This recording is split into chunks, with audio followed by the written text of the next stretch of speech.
All right, so I'm here. We're hosting the first Collegiate DAO mini conference. On stage, we have Bentley Blockchain Association, we have Northeastern, we have Caribbean Blockchain Alliance, Blockchain at Columbia, and Seed Club, all of which are just going to demonstrate exactly what's going on in their respective institutions, organizations, and Rutgers. Can't forget Rutgers. And they're really going to showcase exactly what's going on there at their institutions, their organizations, and basically how to get more collegiate involvement and engagement in DAOs, and exactly explaining what is a DAO and why are college organizations kind of forming their own. So again, in respect of time, let's get the ball rolling. Jordan, you're here representing Bentley, so the floor is yours. Take it away. Awesome. Thank you, guys. So yeah, I'm Jordan Seufer from Bentley Blockchain Association. And the DAO is something that really intrigued us because, as many of you guys know, it's basically an organization with no central leadership. Decisions get made from the bottom up, and it's a community that is organized and governed by a set of code.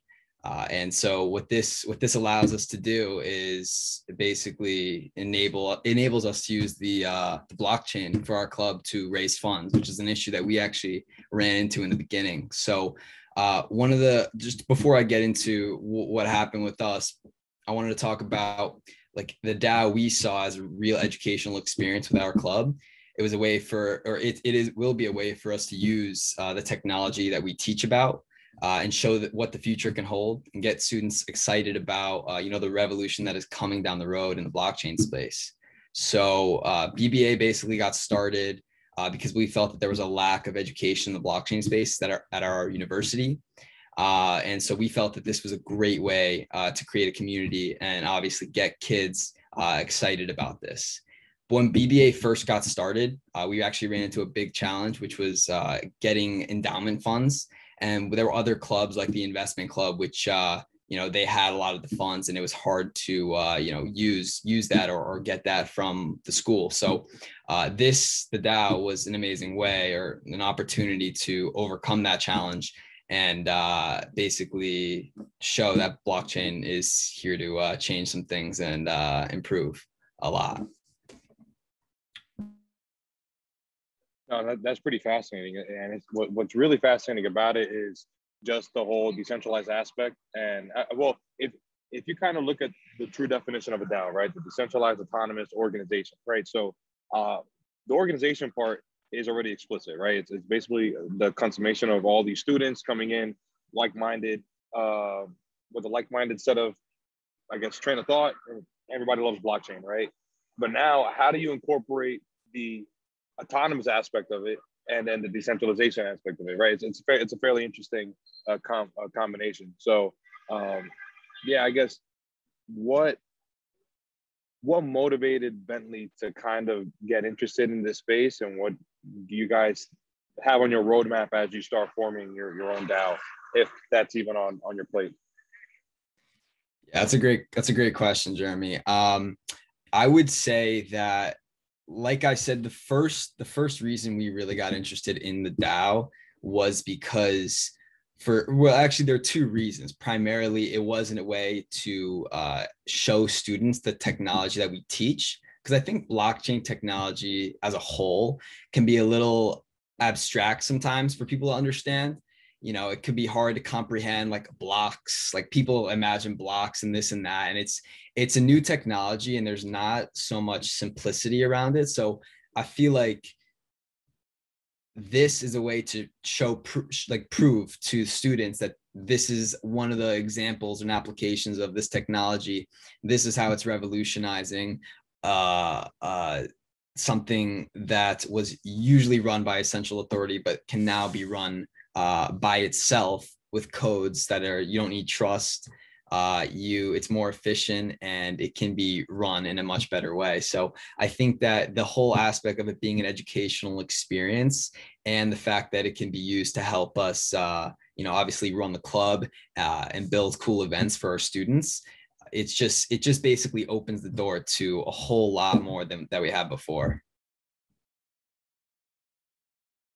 No, agreed. And what's even more interesting is now I remember when we started our organization at Mount St. Mary's University, we held live elections, right? You guys kind of just show up in the middle of a classroom and you give your speech and you give whatever, and then you guys write on a piece of paper who's next, you know. But now this basically changes the game in regards to how do you establish the board? How do you establish who's the president, the VP, your secretary, so on and so forth? Now it gives them more of a technical aspect, right? Now you could create a token that represents your organization or your club, and now you could cast votes like a regular DAO, like like Maker, for instance. You have a Maker token, you use Maker as the voting asset, and you submit your ballot. So it's fairly interesting how now, for instance, a blockchain at Columbia, who will speak later, they came with the lion and the lion token, and now you could use that to vote on anything that occurs in their organization. And I'm sure that's an idea that has definitely circulated within Bentley, I'm sure. So it definitely changes the whole mindset on how collegiate organizations are framed, or at least organized, right? So it's pretty cool. Yeah, I agree completely with that. And it's kind of cool because now that you can use tokens to vote and to actually have a say in an organization per se, it gives students a voice, a bigger voice, and almost a little bit more of a professional way to express themselves, or to, tell the community what they're thinking and why. And I think that it's just run in a better way. So now, students are elected to certain positions. We have people running whatnot, and I think it's an awesome way to just engage the community and show how this technology is here to stay, and how it's going to be used in a way that it's never been used before, because it's just new. Completely agree. So with that being said, I kind of want to hand the torch over to one of our other speakers that are here to kind of demonstrate exactly what's going on in their respective organization. With that being said, Bennett Thompson's on stage. He's representing Northeastern. He's very involved not only with Ben, but also on the DAO side of things. He's very curious to see how colleges can kind of start getting more involved, and also how can it kind of coalesce into a more cohesive ecosystem. I think that's a pretty interesting way of thinking of it. So Bennett, you have the stage, man. Thank you. Thanks, Jeremy. Hey guys, I'm the co-founder and co-president of the Northeastern Blockchain organization, like Jeremy said. Thanks again for putting this together. And I don't know, I definitely have complete respect for Columbia for going out there and getting this done to be the first. One of my favorite quotes is, "Don't ask for permission, ask for forgiveness." And I feel like that's what the crypto space and blockchain space is all about. So we have, sorry, my lighting is kind of weird here, but so we have been exploring the DAO thing ever since Columbia kicked it off. My whole goal with behind the club is definitely just to provide education and experimental learning, and the DAO does both those things. And it also gives students a voice that matters when everything in the university system is very bureaucratic. I mean, we've been trying to become a club for over 6 months now, and we still haven't gotten like the official status of being a blockchain club at Northeastern, let alone we don't have any funding right now. So it's kind of been all on kind of like the permissions of certain professors or like corporate sponsors and that sort of thing, leading the way, trying to get us ahead of and participate in the ecosystem. Well, what are some takeaways that you have, and how, as more colleges get involved or start to get a grasp of what a DAO is, right? Basically, everybody on stage here that's going to talk, you guys are the pioneers in some respect on how this will look 1, 2, 3, 4 years down the line, right? So what do you have in mind then, how this will revolutionize the formation of collegiate organizations that want to get involved in blockchain and crypto? Right. Yeah. So I mean, you kind of hit the nail on the head with kind of like determining a leaderboard, like the like vice president, president, different positions in the clubs, giving the say back to other students or like professors or people that own the token, rather than the president just handpicking their friend to be the next VP or the next president, which I guess is a big part of it. But also goes back to like projects and research and that sort of thing too, because you're not just focusing on what one person wants to focus on. You actually have to prove your point, prove like why is this important, why you think it's the future, and then convince everyone else that's holding the token to kind of take your side, rather than just having that one sole corporate sponsor, like that one person who's like donated a lot of money to your fund or your club, and they're like, you have to do this with the money that I give you. It's completely reimagining everything, and giving you like, I don't know, giving more possibilities what to do with what you can do with funds, instead of having that one thing that you're like, you have to do, right? You know, and it's fairly interesting because I think all of us could agree. Like when we try to host an event on campus, right? It's a drag and a pain to get students to attend, right? At least it was for me when I had my Mount St. Mary's Blockchain Club, right? So I'm curious to hear from you as well as everyone else here on stage is, how do you think it will change the dynamic of getting students more curious on being involved, right? Because now there's an incentive, right? A potential incentive, in fact, of maybe there's a token creation, a governance token of some extent, you know. So now with more students getting involved, now it makes the organization scalable to some, you know, much more scalable at a more rapid pace, you know. So what do you think about that?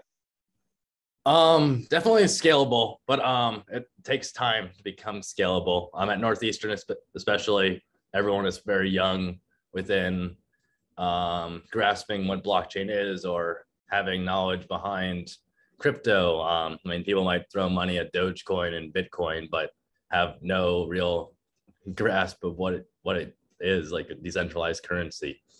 But I would set up a semester, like if we were to launch a DAO for Northeastern, it'd probably be this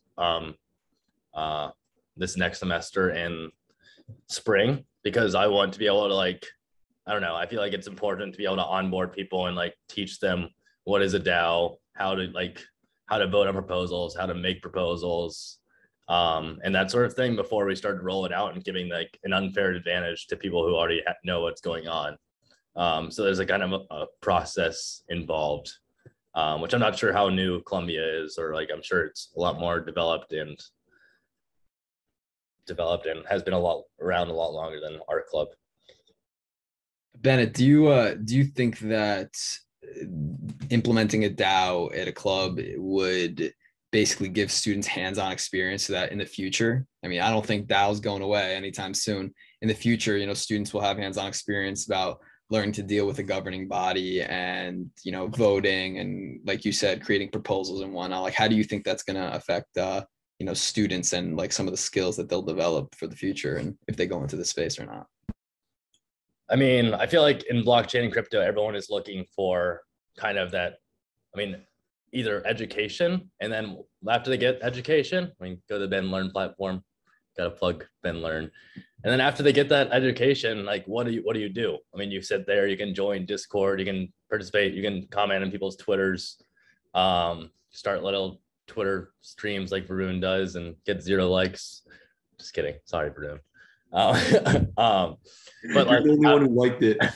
how do you put that work in progress? I feel like starting like a DAO would definitely be a part of that, and then take that, or even like, I don't know, I feel like participating in meta governance through Ben, and then taking that core group of people and saying, okay, you're going to help us run this DAO now. I don't know. So like, you just need people that are coming in with this like background information on how to go about running a decentralized like funding system before just like saying, just like before my e-board just says, okay, we're going to do this because we need money right now. But no one in our club, like none of the 150 people, probably like 10 people know like what the hell it is, right? So what's to incentivize them to like chip in?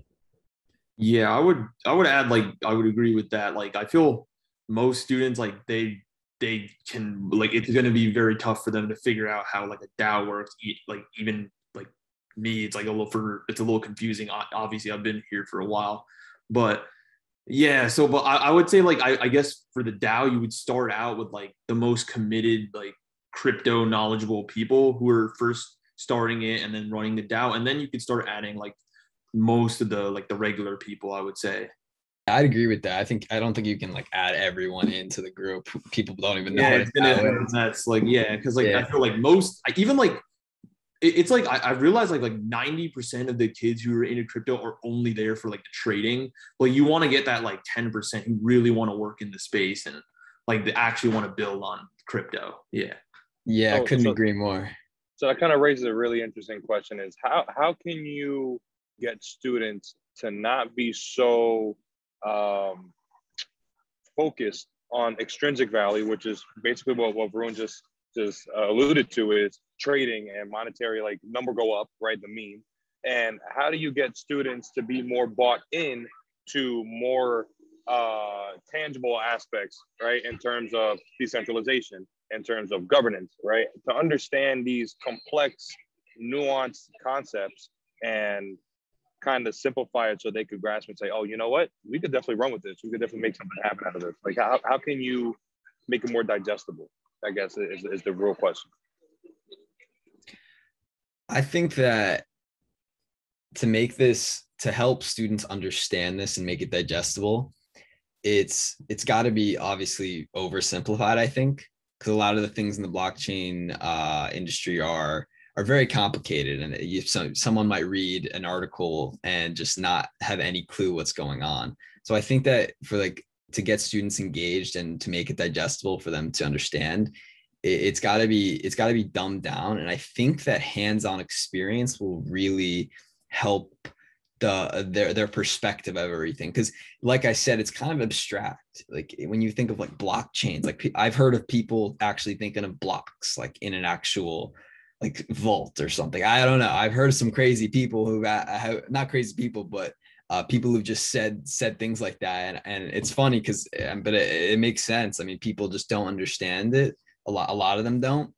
But I think hands-on experience and actually either witnessing what happens when you write proposals or you're working with the governing body, or actually when they're able to witness it and they see what's going on and how it's all working together, that visual or however you're taking that information in will really help people just get it like that.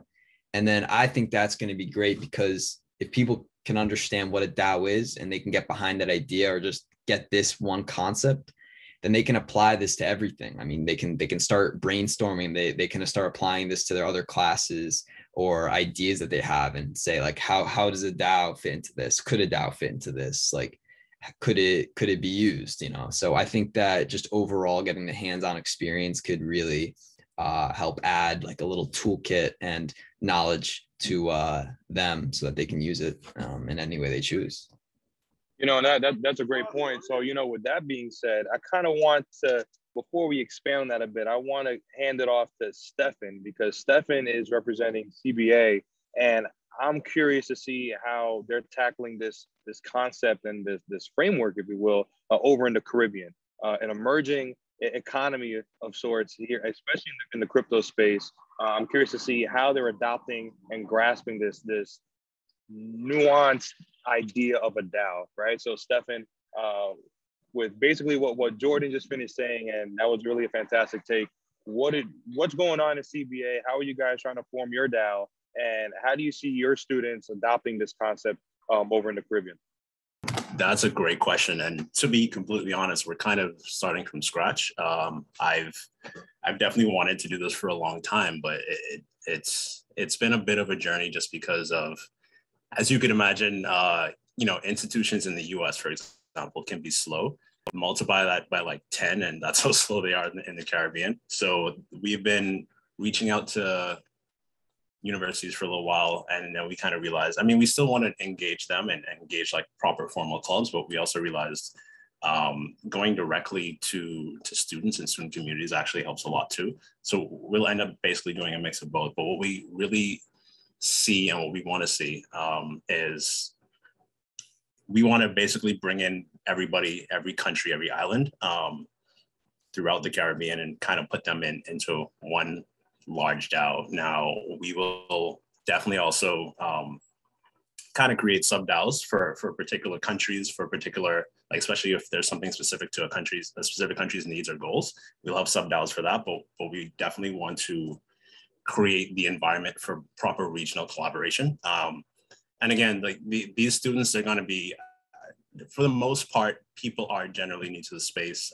So again, we're kind of starting from scratch, but the goal here is really have the students on board together, learn together, basically get access to, especially on the Ben Learn platform, there's access to courses and whatnot.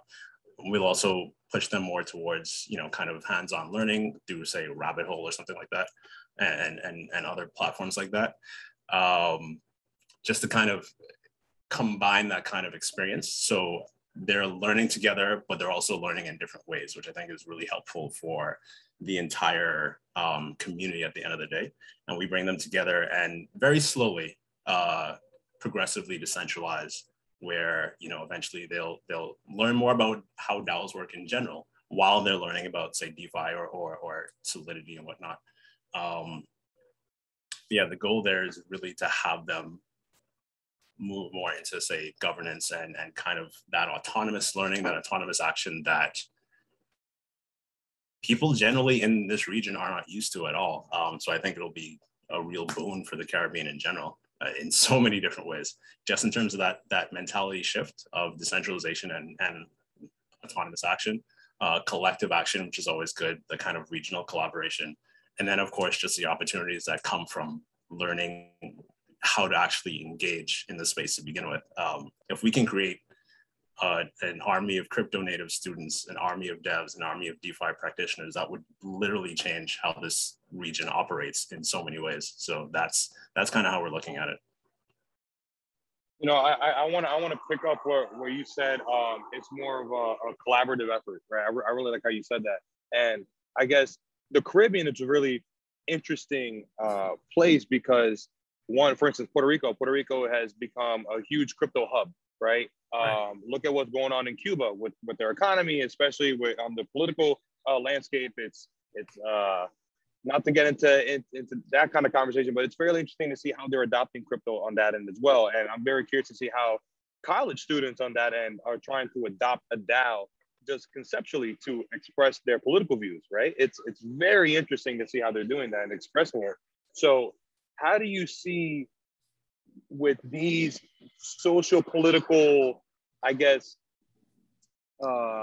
nuances being played and parameters being kind of stretched out a bit, how do you see students perceiving a DAO in their economic framework? Because it's a totally different experience than what it is going on in the United States, right? Or anywhere else, basically. So I'll leave you with that question, because that's a very loaded question, and I'm curious to hear your perspective as well as Jordan and everyone else's who are primarily based in the States. I think we can kind of carry on with that question. So yeah, I'll leave it to you. That's an amazing question. It's also a very tough question. I would say, and that's why there's going to be a balance, right, between the focus will absolutely be on that regional collaboration, but we will definitely have kind of smaller spaces for specific country needs, because sometimes, even though the Caribbean, most of the countries are very similar, there's sometimes core differences at the end of the day, especially with, say, a Cuba or a DR. But yeah, that'll be really interesting. I think there'll be a massive mental shift, because in general, people aren't used to, say, decentralization or acting autonomously, right? That's something that's far away from most people's minds. And in the Caribbean, I think that's even more so, because we tend to have quite top-down societies, even though we're very small.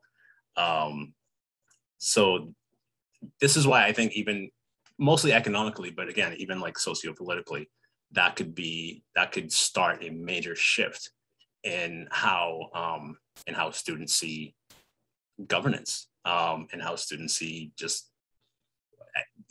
economic action in general. It'll be, how do I put this?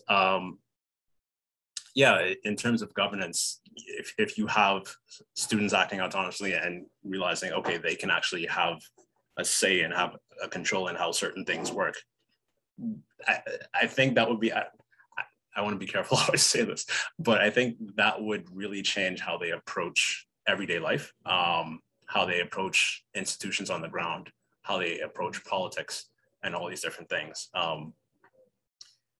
And over time, that could turn into, potentially restructuring the conversation politically, for example. But yeah, that's a really, really good question. Stefan, I love that answer. And I have a quick question for you too, actually. I was wondering, do you think that, especially, I like how you mentioned or that point where we actually live in a top-down society. Do you think that the introduction of the DAO and just this technology in general, if you can get people and students specifically in this case excited about that idea of governance bottom-up approach, do you think that once they're excited about that will create a wave of people looking to innovate and reform once very popular ways into new ones? Yeah, I mean, and again, not to get super political, but I do believe very strongly in like grassroots action in so many ways, and grassroots organizing and things like that, because I believe it's powerful. But I think with this technology and with these kind of organizations, it becomes 100 times more powerful, because you are kind of in your own sphere, I guess, at the end of the day. So yeah, I definitely think, I mean, I don't want to think too far ahead on this just because, could get disappointed, but yeah, I think it'll be really interesting to watch happen in real time. And then over time, the conversations, I do believe, will definitely change in terms of how things work, how things are, what people can actually do about it. Because I think there can be a lot of apathy in terms of, okay, we can't really change this. And I think that can definitely shift and evolve into, okay, maybe we can actually do something. Awesome. I also have a quick question for Jeremy, or just like basically anyone.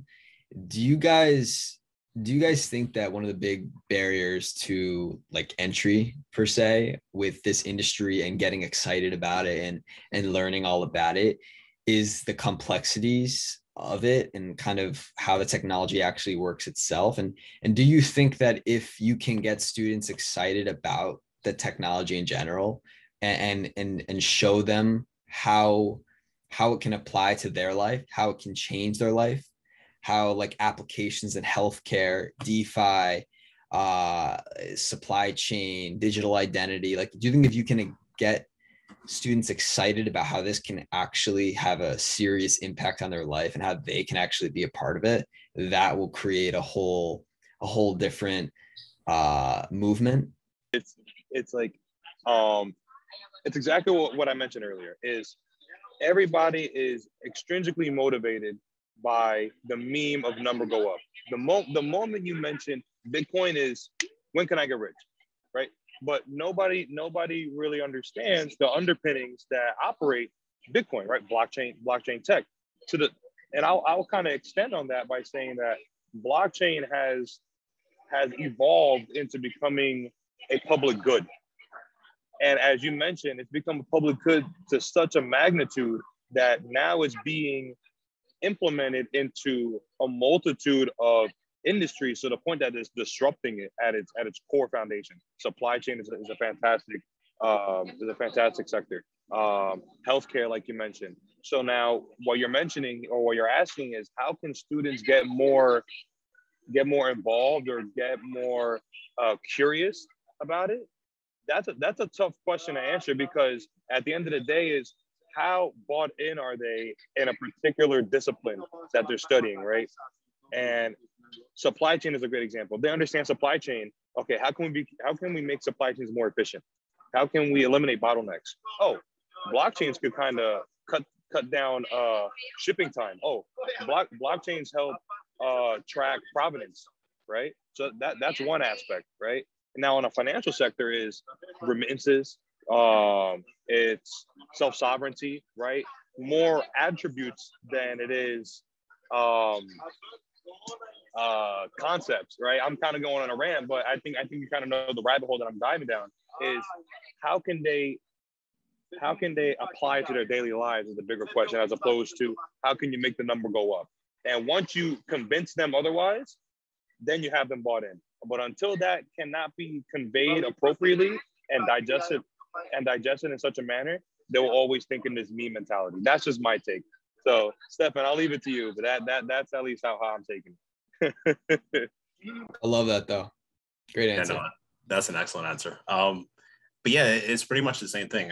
If you can kind of categorize people into three different sections, you have just people who aren't involved in the space at all and don't even really know anything about it. You have the people who are kind of in between where they have an interest in crypto, but it's basically just number up and nothing beyond that. And then you have like what you may call the true crypto native people, or the true, decentralization enthusiasts or whatnot, who are engaged in, say, again, like, development or DeFi or some kind of DLT use case. I think it's really more about bridging the gap between that second and the third category, or even just finding a way to take them from 1 to 3. And I think that really only comes with the narrative. So for example, if you look at the number go up people, they get there because, they see Bitcoin or whatever being talked about on the news. They hear other people making money for it, so they just kind of dive in and do that. But the narrative needs to shift, of course, to like, more Web3, more like, practical use cases. And I think specifically in the Caribbean, by the way, I think that helps, and that becomes really helpful just because those practical use cases are so much more effective and so much more, there's just so much more potential than, say, in the US, where the infrastructure is somewhat usable, where, supply chain in the Caribbean is much more problematic. It's much more difficult. So getting the narrative to those specific things, getting people to understand that, getting people to understand, DeFi is a no-brainer in the Caribbean, because if for example, I'm in the Bahamas, by the way, if I wanted to send money from here to Jamaica, my money, if I use a wire, I have to go to the bank. That money goes to New York and then goes down to Jamaica, which means that adds a lot of costs, a lot of time, a lot of just unnecessary things for no reason. And we don't, throughout the region, we don't really have much access to outside capital markets, right? So DeFi, for example, is a no-brainer. So things like that, once you kind of get people to understand the potential and the power that's there, that's available for anyone to use, because our access to the internet is quite good for the most part. I think just creating that understanding, and that's why with Caribbean Blockchain Alliance, we usually do, not every month, but just usually monthly, we do like webinars, we try to do workshops and stuff like that focus on the more practical use cases, that to stay away from, we talk about adoption a lot, but we obviously try to stay away from just like anything to do with just number go up crypto. So I guess it's a mix of all of those things. That's awesome. Yeah. Touching on some of the points that you mentioned, like just with DeFi and how it will affect so many people, just DeFi itself, which is just one part of one industry, the finance industry, that's going to be affected, but it's every industry. And one of the things that I actually have been thinking about lately and see as something that's maybe not overlooked, but just not looked into as much, and that is what can be done when you create certainty online. Because right now, like you place your trust in companies, in systems, like you have to trust them, because they can do whatever they want technically. They have laws and whatnot, but you're placing your trust. But and in a blockchain isn't 100% trust fee. Like it's just a step forward, but it's really interesting to think about how, different industries, like the music industry, like royalty payments, like you no longer have to have your label then pay you out the certain distribution that you were afforded, and then there's a mix up and then this and that. You can have that coded in a smart contract automatically when your songs or whatever product you have out gets purchased. Those payments by the smart contract and what it says get automatically distributed. So there's less arguing. It's more efficient.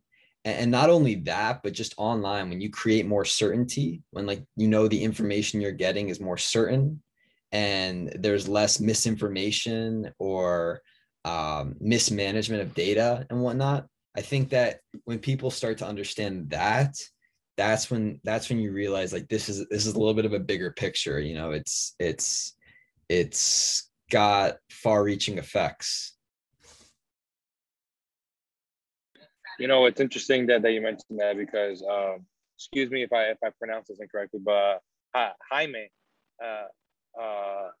she just dropped a comment in the chat box, and she said, guys, unfortunately she can't talk at the moment, but the faster adoption of blockchain and DeFi definitely depends on making the learning process more practical, similar to what Stefan alluded to, and looking to solve real problems businesses and people are facing daily. And I think that speaks volumes to not only what's going on over in the Caribbean, but also what's going on in developing economies. Is how can we make this technology, both on the DAO side and just on the DeFi and blockchain aspect of things, how can we make it more accessible and basically, again, what Jordan and I were speaking about earlier, more digestible, so people could incorporate it in a day-to-day process. And I think we're a little bit of ways away from getting there, but I definitely see some progress that's going on.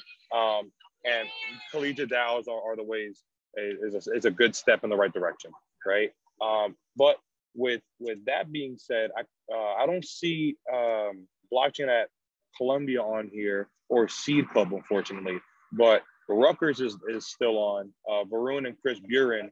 I kind of want to get your perspective on collegiate DAOs and over at Rutgers. What are your guys' take on this, and how can students get more involved with forming a DAO and kind of having this coalescence amongst collegiate organizations?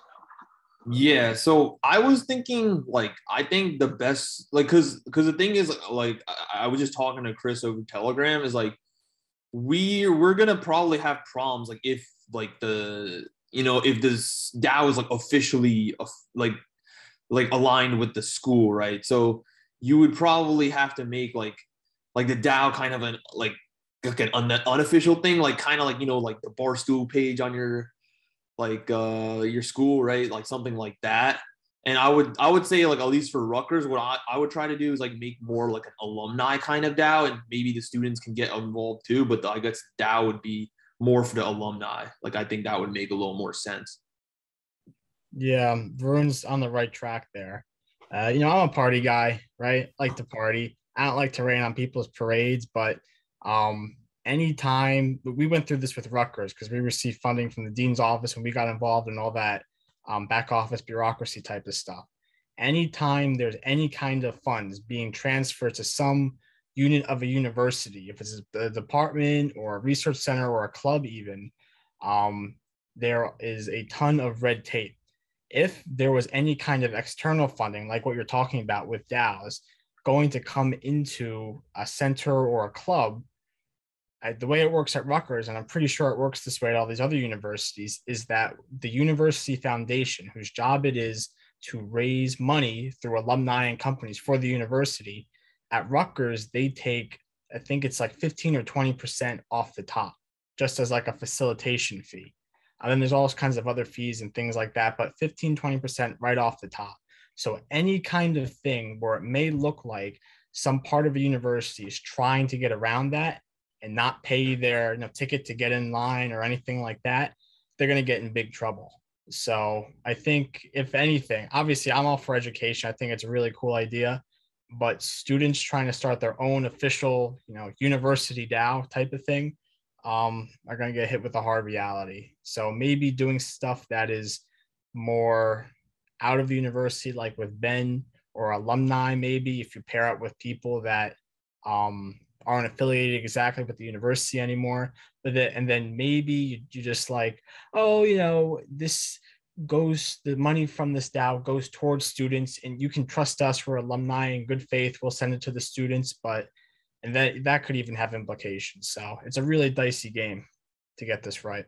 That's a good point, Chris. I think that BBA also, we were talking about that exact thing about how, how is the school going to feel about it? And will this, like, are there loopholes or issues in the model that would cause it problems? Like you mentioned, like if alumni actually do this and do that.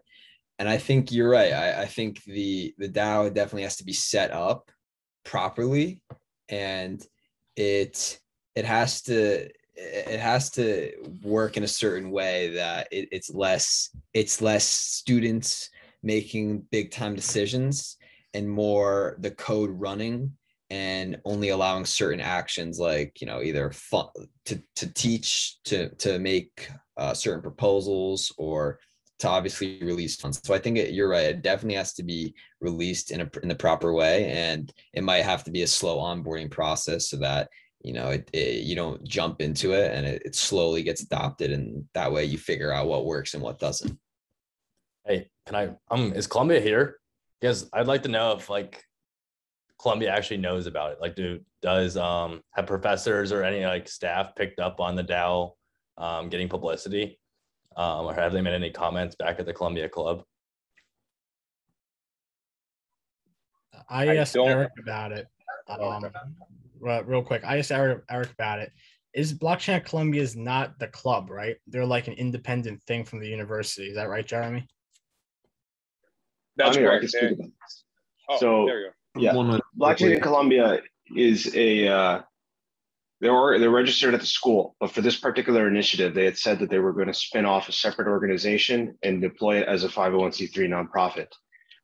That 501c3 status is still pending for them because that takes a long time to get.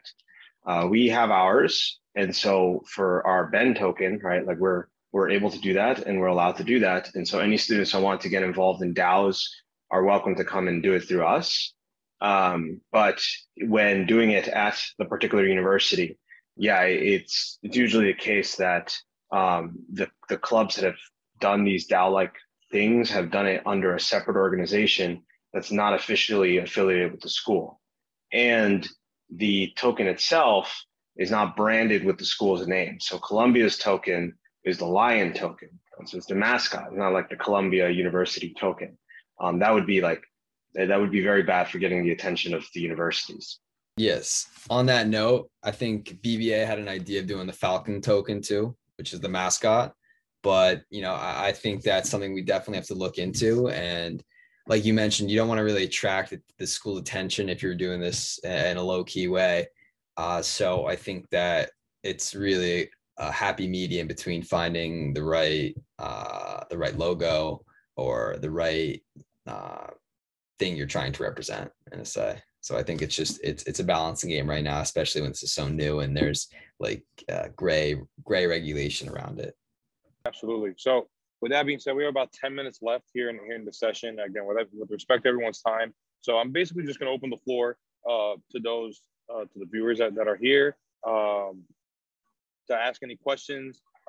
More particularly, maybe they're curious and forming their own DAO, or maybe they're just curious about crypto and blockchain in general. We don't want to just, limit it to just DAOs, right? We're all professionals in some way, shape, or form in this space, or we have experience. So yeah, I'll leave it open to the floor. If anybody has any questions to the university representatives that are here, please feel free to unmute your mics, ask away, and let's have a nice discussion. Well, I want to talk a bit about the tool that Columbia used. So Columbia used the tool Mirror.xyz to launch the Lion token. And so that's kind of like a Kickstarter / Indiegogo type platform where people would pledge money, like ETH, right? They would pledge ETH, and in return, they would receive the Lion token for the amount that they pledged. and they would also receive an NFT badge. So for their purposes, they're using the Lion token for voting for e-board members and for initiatives that they'll do. But they made it so that only Columbia students would be able to participate, and Columbia alumni. So anybody can pledge ETH and then get the Lion tokens, but there's an additional whitelist where you have to be a student there to participate. For us, for the Ben token, we're kind of taking a different route where, and you know, it's not finalized yet. So if anyone wants to get involved in helping with the design of the Ben token for our eventual launch or relaunch, right? Because we already launched a while back, but we want to do a mirror campaign. Our idea is reduce the scope, let anybody vote. So, you know, if you hold the Ben token, you get to vote. You don't have to be a student. You don't have to be an alumni, because you can be a community member that really wants to get involved and have your voice be heard. But reduce the scope so that you're really just overseeing a subset of Ben's operations before we're ready to say, okay, yeah, this token is in charge of all of Ben, because there's a lot of stuff that needs to be figured out as an industry around regulations around that. But if we reduce the scope, for example, just like use it to manage some grants, or use it to manage some programs, use it to manage some initiatives. And if you do the election route, like this is going to manage the e-board, then make sure to put an additional whitelist on it, because what you don't want a bunch of randos on the internet buying up your club's token off the third party market and then electing your e-board. Right? It's like that whitelist is important if you're going to give any kind of like voting power over e-board to that token. But in terms of like the mechanics of like launching it, Mirror does a really good job of explaining everything and saying like, okay, this is the campaign, this is how many tokens you're going to mint, this is how many you're going to give out, this is what the rewards are for the people that pledge and they back you. And it's pretty good when you do it, you know, make sure to phrase everything as donations and not as like an investment or like as a startup investment. I think that's very important to put the disclaimers on there that like, this is just, it's really like a donation receipt, these tokens and these NFTs. And I don't think that's stressed enough. I think a lot of projects are out there launching governance tokens and not specifying that it's not a stock and it's not a security, right? And especially for clubs, it's very important to express that. And for us as a 501c3, it's very important for us to express that. I have a quick question. Oh, sorry. No, go ahead, Jordan. I was just going to say, Eric, what do you know how much money you have to pledge to get like a Lion token at Columbia, or how they actually did that? I think I don't remember the minimum. You can look it up. Like it was very small. Like I can't imagine it would have been more than like $100 max. Like they really let anybody come in and pledge. But the goal was, I think, like around $20,000 US, and they were able to exceed that goal. So it ended up being a good tool, a fundraising tool for them, because they said that Columbia only gives them $500 a semester. So that's kind of what pushed them to take this route. Yeah. Okay. So can one person buy a lot more, many more government's tokens than someone else? And does that give them more power?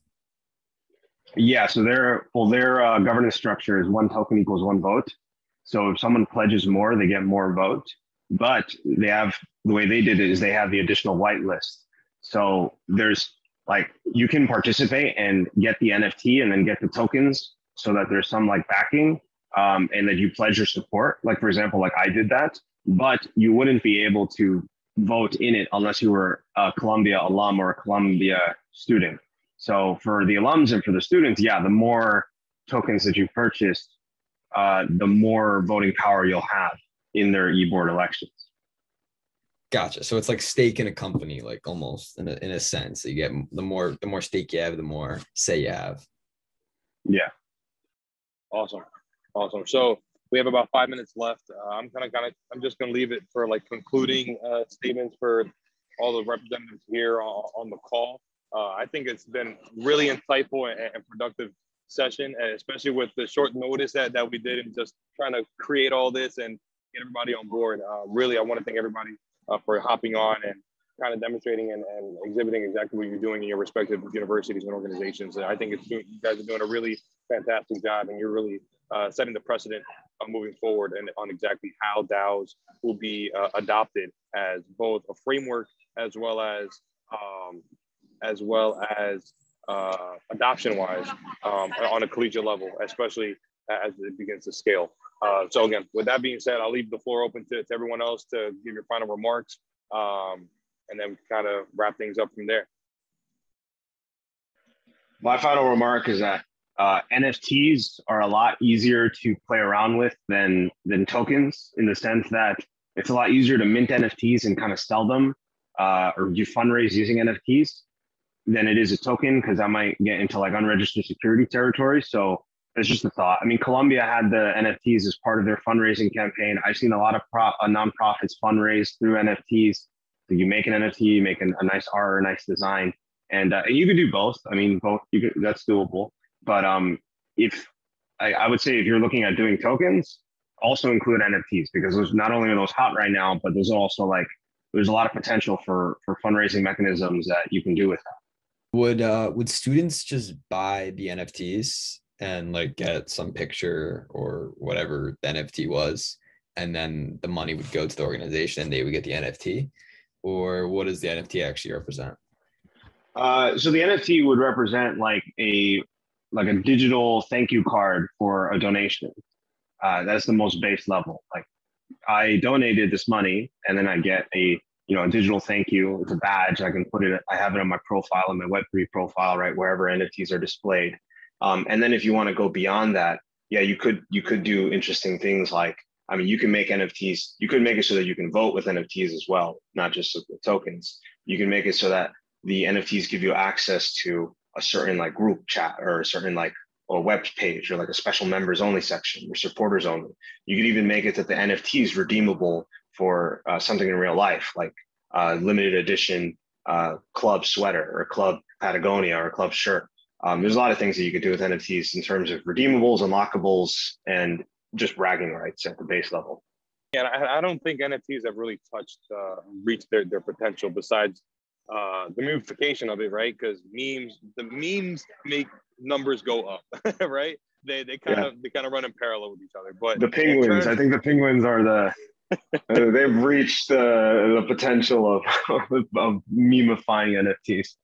Absolutely, but well, it's interesting because you look at the more productive side of things. And I mean, Axie is doing a fantastic job at the gamification of NFTs, and I think that's an interesting concept in itself.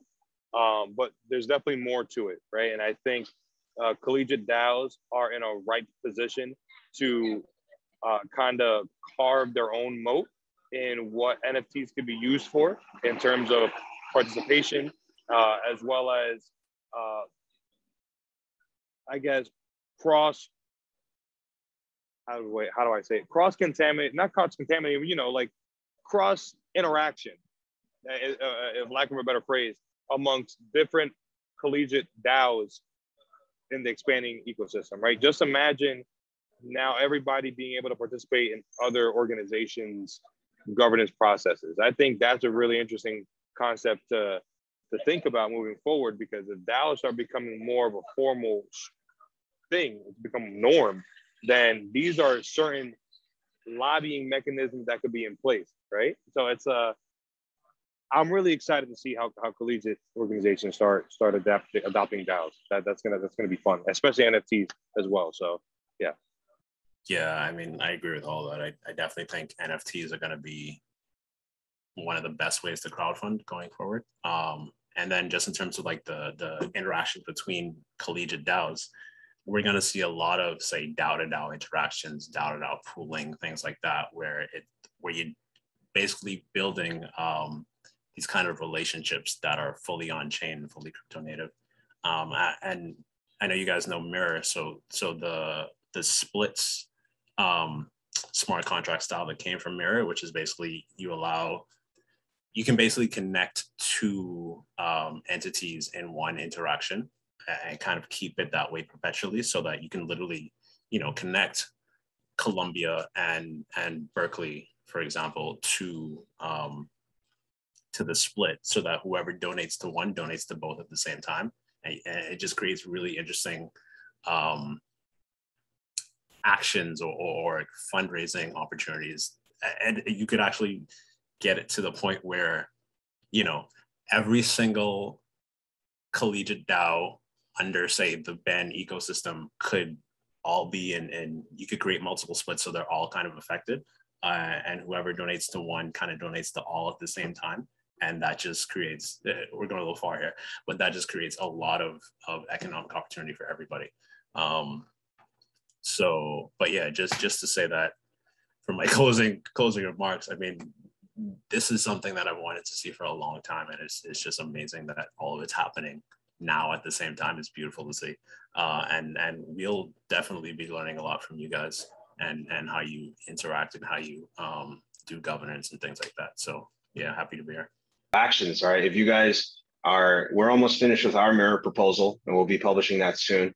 So if you guys are going to launch your own, write that proposal, look at Columbia's as a reference. You can look at ours as a reference when that one's done. And then if you want us to look at overview and you want the other clubs to look at overview, post a link to the Google Doc, right, with suggestions mode enabled in that chat that we have, the student DAO chat, and then everyone can review each other's, and then we can launch them out. We can launch them all. Let's do them one at a time, because if we do them all at once, then someone will be like, oh, I got to donate. I'll just donate to one. We want to try to make sure that everyone gets as much funding as possible, and we can give marketing attention from the Ben account to everyone's individual ones. If they end up being at the same time, that's fine. The bigger thing is, please share the drafts so we can all look at them and give our thoughts and suggestions of how we can make it the strongest campaign possible. Sure, for sure. Well, with that being said, we're about 3 minutes over time. Again, I want to respect everybody's time here. So with that being said, I'm going to wrap things up. Probably stop recording the call, but just for everyone that showed up, thank you for showing up. Thank you for taking the time to really be in this short notice conference, mini conference is what we're kind of coining it. I think it's been extremely productive, extremely insightful. We're going to post this later on YouTube. It should be up by late next week. So we're gonna set up on our YouTube and definitely promote it and send it out to everyone here that partook in the conversation. But with that being said, I want to thank everybody for hopping on, and we'll see you around. Keep doing what you're doing. Keep building. Thanks, Jeremy. Great to meet you guys.